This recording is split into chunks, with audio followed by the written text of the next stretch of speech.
So let's get on to, I guess, our biggest one is Luke. Oh, God, He had so much growth and failure and things like that throughout this entire movie, but to put things in perspective, we talked with the two of our friends last night after the movie, and one of them said it perfectly. This is exactly who the Luke from episodes 4, 5, and 6 would grow to be. Yeah. Like, he became a Jedi legend. Once he failed, he kind of fell back to Luke from episode 4 a little bit. Now, here's the interesting thing that we didn't talk about this last night. I kept meaning to bring it up. Obviously, Luke is so strong with the Force, but he can disconnect himself from it. Because Rey was meditating on the island. She could feel the island, the destruction, the heat, the warmth, the cold, but she couldn't feel him. He disconnected himself from the Force. Oh, yeah. That's how powerful he is. And he's also powerful enough to reconnect himself. Yeah, he brought himself back. But again, Luke is undeniably a powerful Jedi, and that is grossly overstated in this movie, but not to a fault. Yeah, that's the thing. Is as grossly over-explained that he is powerful it's never to a fault. It's never under. It's never not appreciated how powerful he is. The interesting thing about this movie is that obviously, as most themes in Star Wars trilogies go, the second is the darkest one, or tries to be. Yeah. That the funniest thing is that this movie is ultimately about failure. Yeah. But it's ultimately about Luke's failure, about what he did to Kylo and how he instinctively, when he was teaching him, training him, it's Luke's failure that he pulled out the lightsaber, and in 1 second, in that 1 second of failure, Kylo completely turned to the dark side, joined the First Order, joined Snoke, to where we have the First Order and have all these things happening. It's Luke's ultimate failure that is the reason why these movies are going on. Exactly. And he brings up the prequel trilogy, how the Jedi Order failed Anakin, and he got seduced by the dark side and became Darth Vader and led to the rise of the Empire that he had to stop in the original trilogy, things like that. But now we're seeing in this new trilogy that it basically all started because of his ultimate failure. Yeah. And also, this movie prides itself on making making these characters fail. Yeah. That goes without saying. However, Luke has some of the best lines in this movie having to do with the Force that I've seen since Empire Strikes Back. Yeah. When he explains to Rey exactly what the Force is, it is so reminiscent of not only Yoda's speech on what the Force is, but also Obi-Wan's speech in episode 4 of what the Force is, how it's a energy that surrounds us, binds us. Maz Kanata tried to explain it in episode 7, and I think she did a good job. She did a good job because it was trying to pull people away from the whole midichlorians thing, which obviously even in the prequel trilogy, the midichlorians don't equal the Force. They're just they try to explain it along the lines of they're how the Jedi talk to the Force, communicate with the Force, and how it was just like the middleman. Yeah. Which, let's be glad that that's not how they explain it in the new trilogy. But you're right, Maz Kanata explains it decently in episode 7, but he explains it perfectly in this one, and it's perfect because at that point she's willing to accept what the Force is. And we obviously get to see how much of a misunderstanding that Rey has, because this is my favorite line that Luke says in the entire movie. What he does is he asks Rey, okay, so what is the Force? It allows you to move rocks and allows you to make people do what you want them to. It's amazing. Everything you've just said is wrong. And walks away. Then he's Luke. I love Luke in this movie. Yeah. It was just it was really fun. Now, obviously, I think the issue that I think some people also had when it came to episode 7 is the nostalgia. This one had, I think, one single nostalgia moment that was unexpected and was great. Well deserved, well owed. Yes, and I think any hardcore fan, no matter how divided the internet is on this movie, should be able to appreciate the fact that Yoda, in his original puppet form from episode 6, 5 and 6, specifically, his puppet in episode 6 is a little bit older, so there are subtle differences, but it is the puppet from episode 6, and it's the same voice actor, and it's just the way he talks. It's just yes, it was this nostalgia moment. I admit, I had the tear in my eye. It was absolutely amazing, and just as we were saying, we were talking with our friends last night, and how as soon as that puppet Yoda showed up, it was Luke went right. Mark Hamill whatever he was doing just dropped, and he was Luke again. Like, truly 100% Luke. He was Luke from episode 5 and 6. Yes. And just, he was confused. He was going to his master on, what did I do wrong? Why did I fail? And then Yoda goes through this explanation on how it's Luke's job to pass on what he has learned. Yeah, through his especially his failures. Yeah. It was very interesting, too. Like, when you break down how the characters act, again, like, two of our friends that we were talking to last night, one of them put it very well in the sense of how, like, they proceeded with this movie, essentially, was like, every character is like you're playing a video game. Mm-hmm. Yeah, you have your growth, you learn things, but you have your tasks, your objectives. Yeah. In this movie, there's an X by every single one of them. They failed every single objective. And it's really interesting how, like, this movie was so built up on failure, but there's ways that they succeed. Like, Luke almost was, I think, essentially was going to kind of fail in a second, where, like, he's taking the torch to go burn the tree down. But then, you know, that's when we see Yoda appear, and he's like, it's time for this tree to burn. And then he hesitates, and Yoda's like, oh, you're not going to do it? Fine, I'll do it. Force lightning. Yeah, and burns the tree, and he freaks out. He tries to go get the texts that are in the tree. Can't get in there. And he's like, but what about the ancient text? Like, the text that he was about to burn that he just told Yoda that was no longer needed. And then Yoda basically says, yeah, those books are not important. Well, it was just like, he's like... Not page turners, they are. They're not page turners, but the fact that Rey already possesses the knowledge of these books, so what are they needed for? The redeeming part of Luke, because everybody has has an arc, but also failure in this movie, is that, you know, Luke finally does confront his student, Kylo. Yeah. Because he failed him in the sense that Kylo did turn to the dark side when he turned on the lightsaber and all those sort of things. But he confronts him, and not in an angry way, but just in a way of, like, he says he's sorry. He's forgiven himself for failing Kylo to accept that, you know, failure is okay. And the interesting thing is that I feel like, obviously, in Return of the Jedi, we see a good closing possibly for Luke, but there's always that air of mystery of what could happen to him in the future. Yeah. And I think that this movie, with him finally, you know, and A New Hope, you see the binary sunset and the start of the hero's journey for Luke. Yeah. In this one, when he finally confronts Kylo, and he admits he failed, and he accepts that failure, and he's finally at peace, he's finally at balance, we see the binary sunset again, when he finally disappears into the Force, ending his journey, his physical journey. Now, I firmly believe that Mark Hamill did such an amazing job in this movie that there's no way he's not still getting fucking goosebumps. So like, just talking about this. How do people hate this movie? I don't know. That's the like. We'll get to that in a second. Mark Hamill did such an amazing job in this movie. I would be shocked if he didn't return for Episode 9, just as a mentor. For this Rey. Is like his best interpretation of Luke. Like, everything I've always wanted to see of Luke, I got in this movie.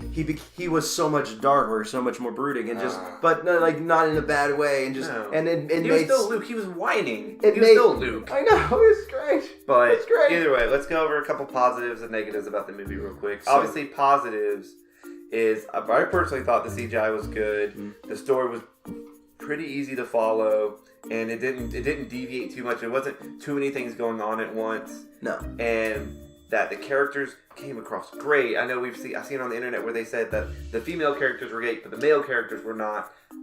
I don't know what movie you freaking saw. I think the exact quote was like, and again, I disagree with it, but I think it was, we had strong female characters, but the male characters were weak, and I'm glad that these female characters are strong, but not at the expense of ruining the male characters. And to that I say, what was ruined about them? Yeah, I thought they progressed. They were the people they were by the end of Episode 7. Yeah, and that they had their accomplishments, but their failures, things like that, like we talked about throughout this movie. I thought they were fine. I don't understand people, but so obviously, good movie. It has a good, strong storyline. Here's a positive that maybe people aren't gonna like. That I think is a positive is the dropped tropes that are so very common in Star Wars. My whole thing is that The Force Awakens was great. It had a good familiar feel of the whole trilogy. But that's the thing, that it was too much of a familiar feel. I wanted something different, an independent story.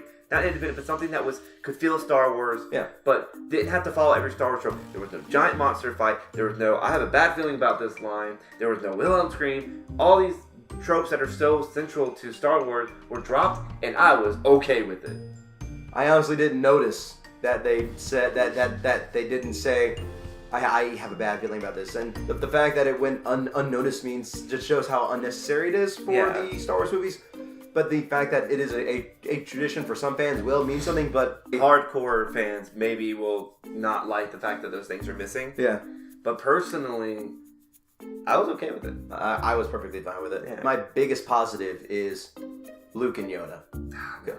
And I even think Rey and Kylo were good let's just say the character development all around is a huge positive between Poe, Luke, Finn, Rey, Kylo, Kylo. Leia has her own little arc. I mean, it's not as extensive as Luke's or anyone else, but it is there. Well, I feel like this one was actually more Luke's movie than anybody else's, to be perfectly honest. Totally. And I think that was okay. Like, I think, obviously with Episode 7, we saw a good bit of Han. Yeah. And this one we saw a good bit of Luke. And I think originally Episode 9 was going to have a good bit of Leia, but I think because obviously Carrie Fisher has passed away, they're either going to write her out of the movie or they're going to have... Well, they have a few scenes that were already shot with her, and they got permission to use her imagery and things like that in the movie, so they're going to probably do something in the beginning. Yeah.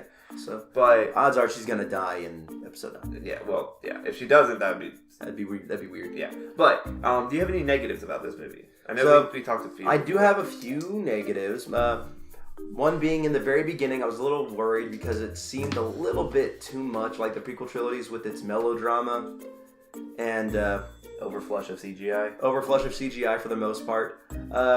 And that's not a bad thing because the CGI actually was really well done. The CGI that I'm mostly talking about is like the exterior of that whole casino planet. Yeah, I know you're talking about. That's where the CGI kind of hit me the most, whereas it reminded me a little bit too much of the prequels. And I get that there are fans of the prequels. Sorry, I don't like them. I think they're crap. I just thought of something.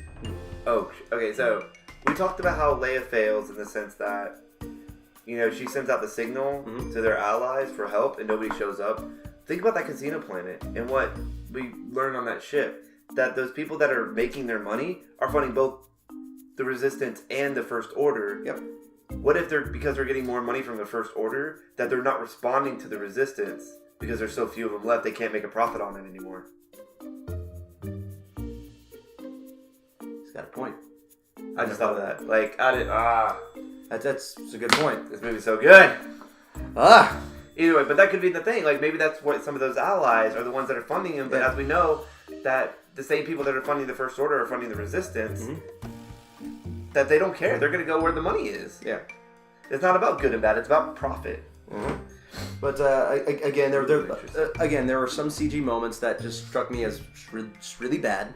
Yeah. Not mostly, just like very small moments, very self-contained. They're I think just one scene in particular was kind of me not enjoying, and that was the Stampede scene where it just reminded me a little bit too much of Attack of the Clones. I can't think of why it reminded me of Attack of the Clones. But it did. Probably in the sense that because in Attack of the Clones, every single battle trooper, whatever clone trooper we see are 100% CGI. Not a single one of them is real. Yeah. Obviously, even with these animals, they're probably a mix of animatronic plus CGI. But because there's so many of them in this city, that when they stampede, it just gives that feel of too much over.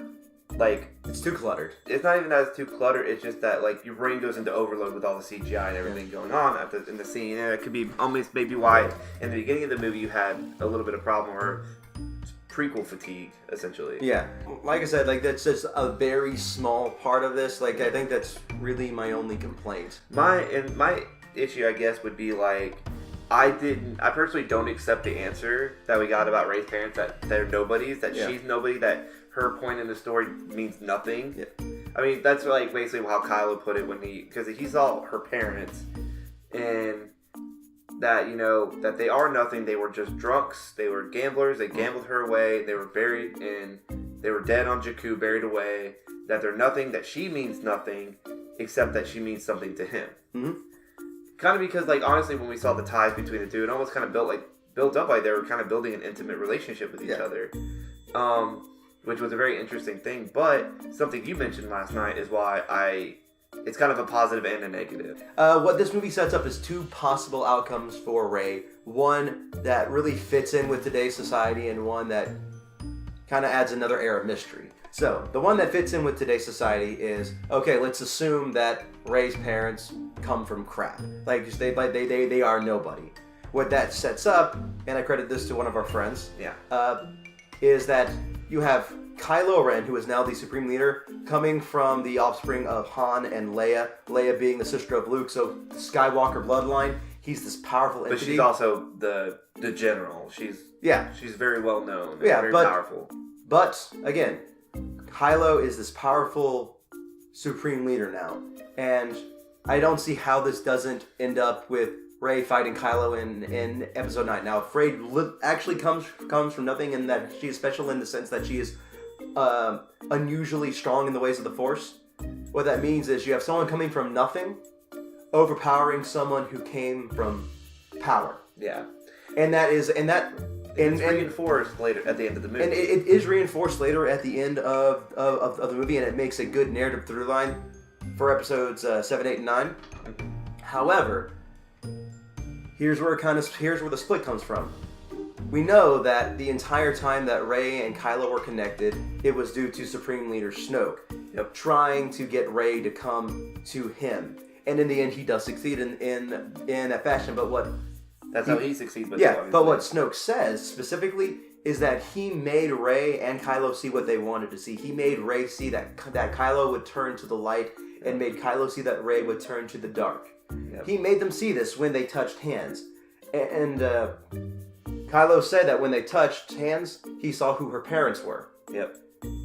So what that tells me is that Snoke made Kylo see who Rey's parents were, meaning he didn't see Rey's actual parents. Yeah. So that's still an air of mystery if you take that. Yeah, and that's the thing, like I said earlier in the video, that I think a lot of these things that were set up in The Force Awakens, like these air of mysteries, they were wanting to specifically save for Episode 9. They didn't want them revealed in Episode 8. And that was their way of kind of dodging some of the bullets. Yeah. My other negatives is that whole thing in general too, is where like they did set up a lot of things in The Force Awakens, and it seems like they just got thrown to the side. Who's Snoke? Oh, who cares? He's dead now.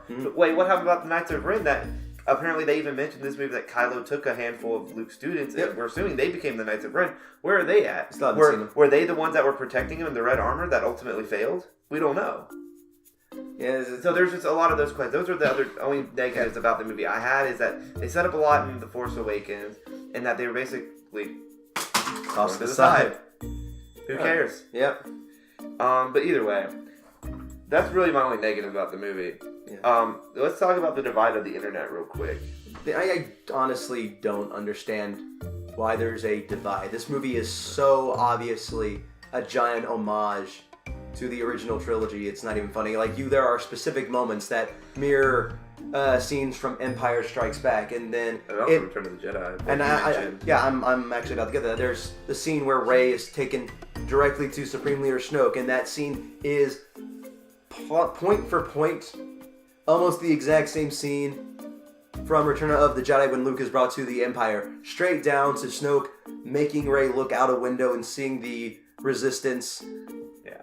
The only way just blowing up. Yeah, and the only reason why that scene is even remotely different from Return of the Jedi, because again, even in Return of the Jedi, Vader defeats the Emperor. In this scene, we see Kylo defeat Snoke. The biggest difference is the fact that he basically tries to do what they did in Episode 3, where Anakin was like, "Join me, and together we can rule the Empire." When he says that Padme, he tries to do that for Rey, and Rey's like, "Well, technically, Vader did that Vader did that to Luke in Episode 5." Okay. That makes sense. However, what I thought you were getting at is the big difference between this scene in Episode 8 to the Death Star scene in Episode 6, where they're fighting together. Yeah, and they're having to help each other out. Is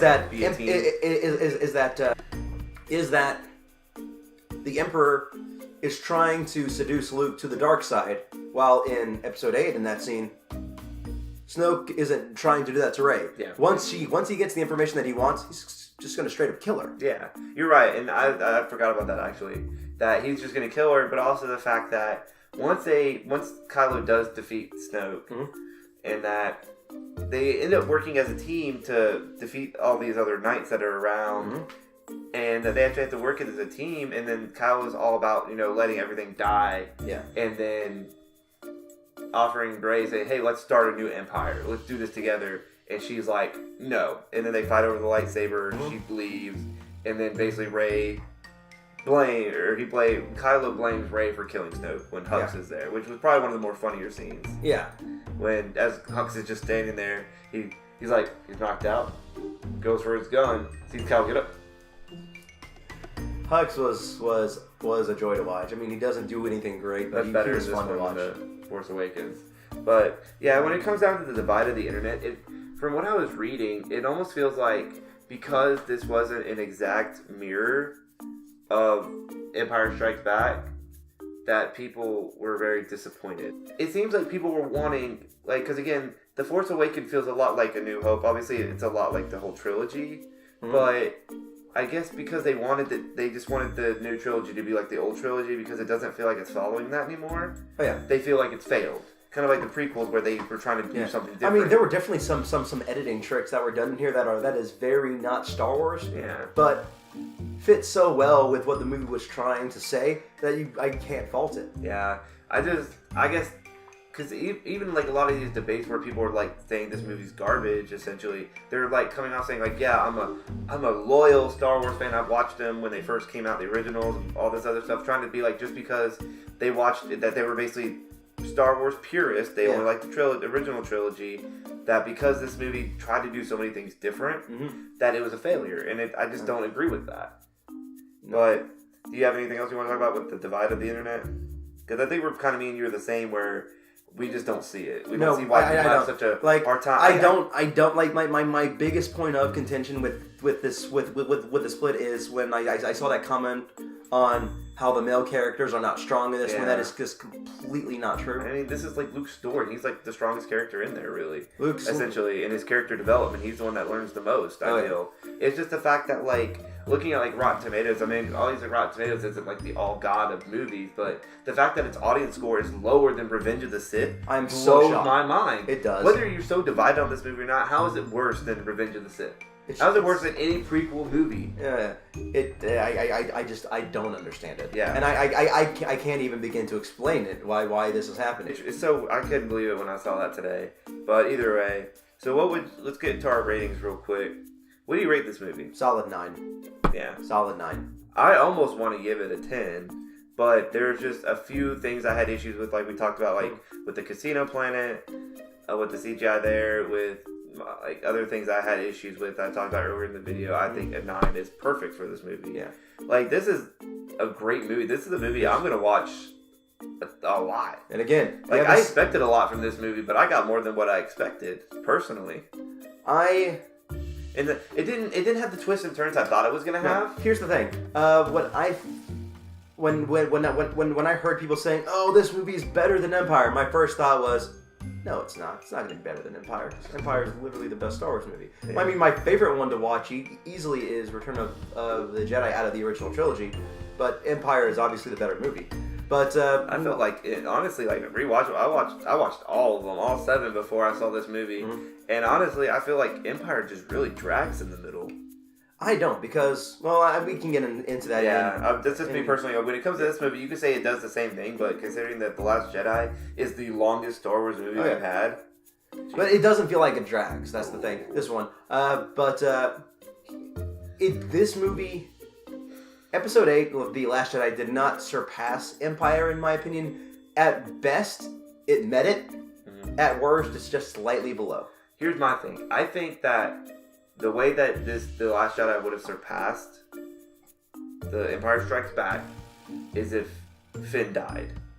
I think if he ultimately had sacrificed himself, succeeded in that way, but we lost a main character, kind of like how we essentially lost Han at the end of Empire, that would have been the tipping point for me, because at that point we know Finn is 100% dead. Yeah. Unlike Han, who is alive, but was just encased in carbon for transporting. Yeah. That would have been the tipping point for me, but I think because it tried to bring in the ideals of failure, kind of like the Empire, because everything's kind of in shambles at the end of Empire. But because I think that one moment didn't happen, I think that's why it's just below Empire. But I'll be damned if I'm not watching The Last Jedi way more than I'll ever watch Empire. To me, The Last Jedi is just... I've seen The Empire so many times. I've seen Empire Strikes Back so many times at this point. I think it's the one I've seen most out of all the Star Wars movies. I mean, it's just that for me, like, if I'm gonna pick a Star Wars movie, like, if I had all 8 to sit and pick from, like, it honestly probably would be Episode 8 that I'd watch, because it was a good story, it had great action, like, there was just so many good things about this movie that I'm gonna come back to and watch over and over. So, I know you said you had a question for the audience. So, with how divided this movie has been on the internet, quite literally almost a 50-50 poll. I think right now audience ratings on Rotten Tomato went down to 58%. Yeah. So, please comment down below. What are your opinions about this movie? Do you believe that it's one of the greatest Star Wars movies ever made, or do you believe what the Rotten Tomato score says, and you think it's one of the worst? Rotten Tomatoes thing says that it's the second best. It's 93%, but the audience score is what I mean. Yeah. Audience say it's like the third worst. Yeah. So if you're we're actually very interested to hear what you have to say about this. Do you think it's great? Do you think it's bad? Do you think it's mediocre? Please leave your comment and reasoning down below. We'll try to get to reading them and maybe comment on a few of them if we think they deserve it. But yeah. Well, we hope you all enjoyed this video, and we hope to see you next week in the next Corner Talk video. Hey guys, we hope you enjoyed this video here in Corner Talk. If you liked what you saw, please comment, like, and subscribe down below. And don't forget to ring that bell so you know when we have the next video up. Until then, we would like to see you in the next corner. Have a great day, guys. Goodbye.